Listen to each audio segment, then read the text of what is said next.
Hey guys, so Happiness for Beginners is a new romantic comedy that came out on Netflix a little over a week ago.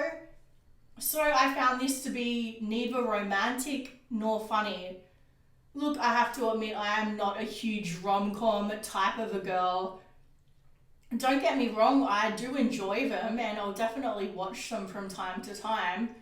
But usually I'll prefer to watch like an action thriller, scary movie type of movie.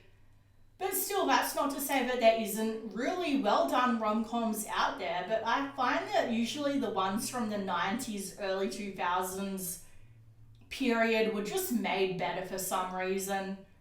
And I thought this one looked pretty good, though I had no idea it was even coming out, which is why I'm releasing this review so late. I didn't see any trailers or anything for this. I just logged on to Netflix one day and saw it. So, yeah, I don't know, maybe I'm just not paying attention, but they didn't really advertise this very well. So, it stars Luke Grimes, however you say his name, from Yellowstone. And he was also in True Blood.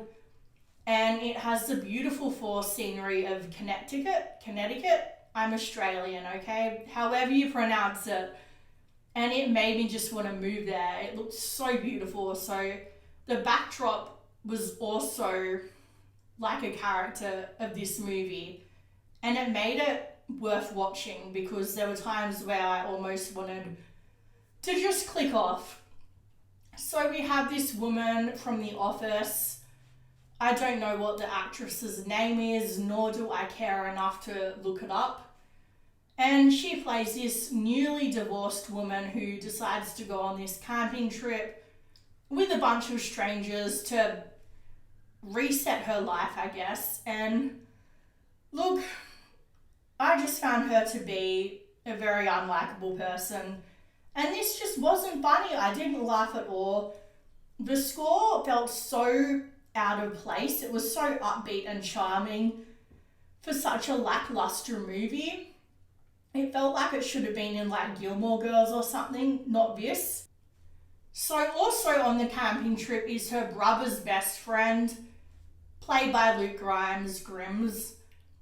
And he is just this nice guy who's always trying to go out of his way to help her, even though she's constantly horrible to him.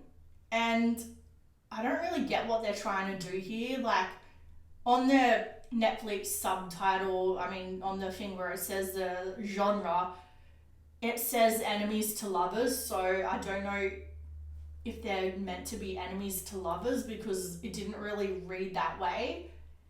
He was just being really polite and she was just constantly being really nasty for no reason. And then there's this line where she's like, I'm strong, I don't need any help from anyone. And then she constantly falls over, hurts herself, needs rescuing, and it's like, seriously. Anyway, so they just don't have any chemistry together, and his character is also a little bit bland. There was no spark. It was just badly written, badly directed. But the scenery was beautiful, and the side characters just felt like it was trying so hard to be like the quirky group of side characters, but they weren't really quirky. They were just weird and awkward. I don't know. If anyone's seen Gilmore Girls, you know how the town always has those quirky, weird characters.